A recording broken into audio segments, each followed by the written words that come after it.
Alrighty, ladies and gentlemen, Dougville here, bringing you some Dota 2 action. I'm going to be joined by my co-casters. We've got Nemical, say hello. Hey. He's there. And we've also got 12th Doctor, who's also be joining us here for some expert comments. Boing. Boing, there you go. That's his opening for this show. We're going to be looking at some Dota 2 action from the GosuCup Asia with the prize pool of $1,000. Which is going to be up for grabs. First place gets $500, not too bad.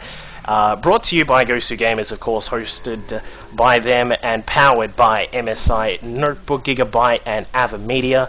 We'll be seeing them in the cast, of course, down in the bottom. You should go and buy some of their products because they're pretty awesome. Let's jump straight into this game. Of course, we are going to be seeing a match between Orange from Malaysia, one of the powerhouses in the Dota 2 scene, and their competitors on the other side will be Team iNSaniTy, and we'll be, well, I don't know, we'll see how iNSaniTy goes. Of course, that's a team from India, and let's find out what the picks are at the moment. We've got a pick from Orange starting out with a Naga Siren. They've banned out Rubik and Darkseer.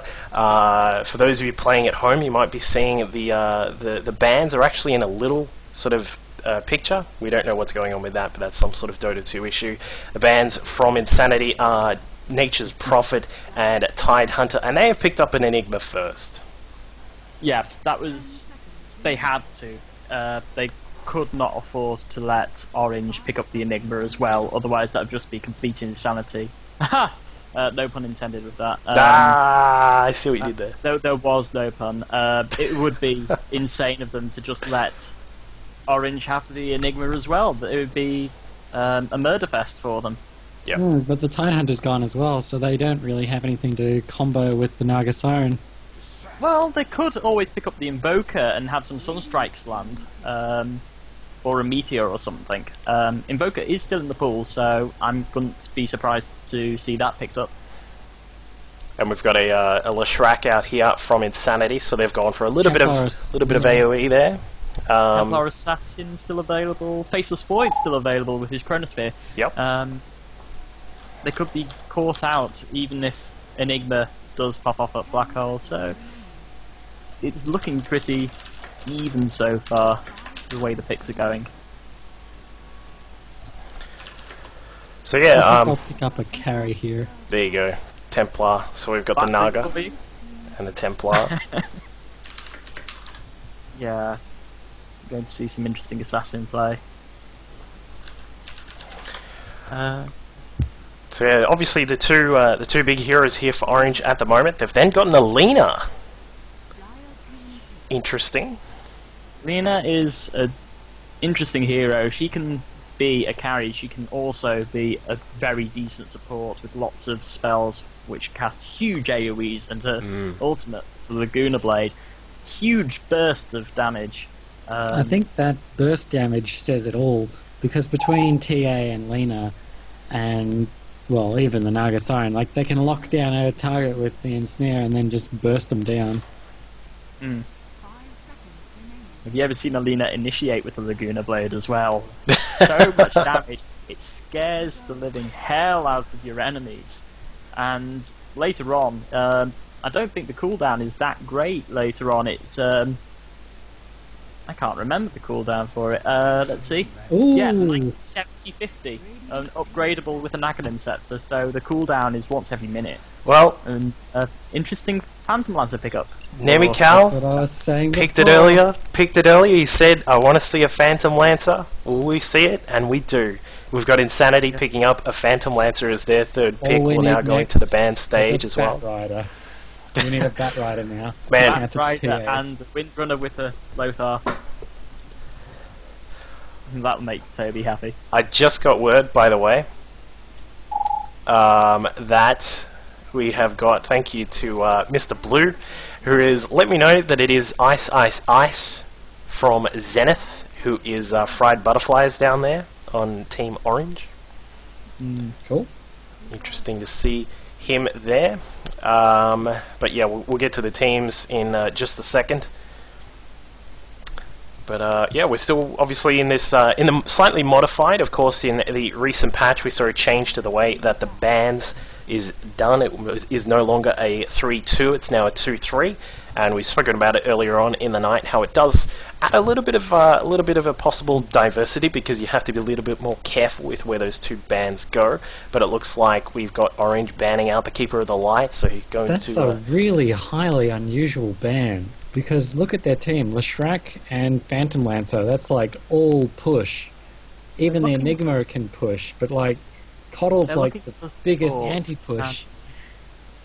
Yeah, they're looking for supports and I don't know. The Keeper of the Light, he's got his laser spam. I'm a firing mighty laser.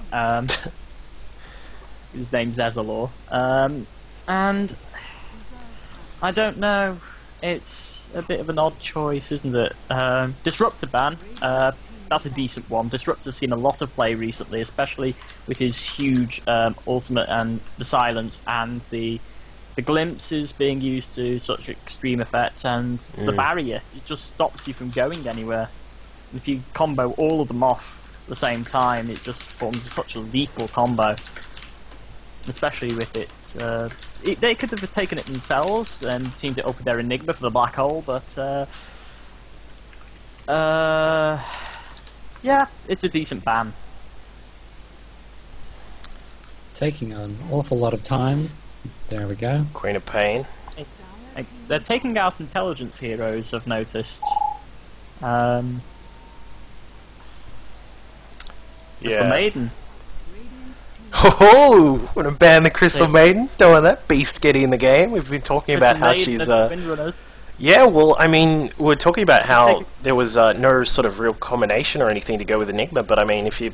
I don't know, if you added in a Crystal Maiden and a really nice ulti, perhaps... I don't know, we'll see the return of the Crystal Maiden, but... I remember ages ago, before Invoker just got banned out, but Invoker, before he got added, a lot of people were doing what I used to call the Triple Maiden run, which was you had Crystal Maiden, Windrunner, and then you had a choice between Lina or Mirana or someone else, and basically you have the three maidens on your team, and I think it used to kick ass. we should probably see an Enchantress or a Chen be picked up.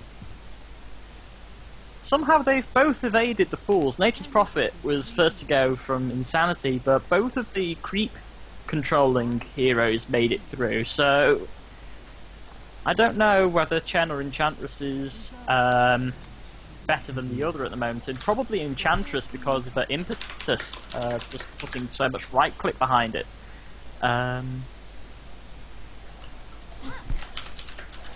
The mid hero. The Coddle ban, by the way, I was just informed, thank you again, Mr. Blue, you're a champ, is for Phantom Lancer, Keeper of the Light, combo lane is difficult to deal with. Obviously, if you spam out Phantom Lancer's skills, obviously with Chakra Magic there to boost it up, that's very deadly to deal with. Yeah. The Chakra Magic is like your personal mana boots. You get extra from the mana boots, but you have a small reserve for you or for your friend. I reckon they're going to go with an anti-mage. Again with the anti-mage, just so that they have... Because TA and Naga, neither of them can really carry. Like, they can if they snowball, but... I don't know, I see them getting a strong... Oh, okay, fine, anti-hunter again. That happened last time. Fine. He's a good hero, I suppose. He's a good hero. He's got his invis and his track and his extra money from track and all that kind of stuff. We're gonna see I a guess he's tri-lane okay. on bottom Heroes have things which make them invisible. Templar Assassin with Meld, Sand King with his Sandstorm, and Bounty Hunter with his invisibility as well. I do like the Bounty Hunter for dealing with Phantom Lancer. Slaughter? A strength hero? I do. They need a strength hero. Chaos Knight's still there, if they wanted it. We're going into reserve time. Slaughter would be an excellent choice, because that would go really well with the Phantom Lancer. It could bash. The bash is huge. Well, the less armor. The armor break. I reckon we're going to see a tri-lane on bottom for... Yeah. I'd like to see how... Ooh. They did the strength. They Oh! It is on like Donkey Kong and Nintendo. You can sue me for that because I'm allowed to Who's say going it. mid then? It's going to be either Puck or Pudge. I think they're going to throw Puck Yeah. in the mid lane, Pudge up towards, and assume top if that's the way TA is going, and then have some shenanigans between her and Pudge. I really don't know. All It'll right. be interesting to see how they want to lane it. Let's look at the lineup here for both of these teams. Down on the Radiant side, we've got Yamate is on TA. We've got XY on Naga. We've also got our good friend X is down on Lena. Going to be heading down to look around with Ice. He's on SK. And we have Ice from Team Zenith, of course, is taking the bounty hunter role, going top. Meanwhile, for iNSaniTy over on the other side of the river, we've got Frenzy is here on Pudge. He's looking to take middle. Very interesting, considering that the TA could be there. We've got Xcarnation on the Puck going down into the hard lane. Meanwhile, up at the top, looking like it's going to be a possible try with Croaz up on the Leshrac. We've got Quit Car. I don't know if one of you guys could maybe check the alt tab to the bracket to check what that guy's name could also be on the Enigma. And then we also have Phantom Lancer being held by Ecto Teen. I don't know, man. Seriously, Dota players.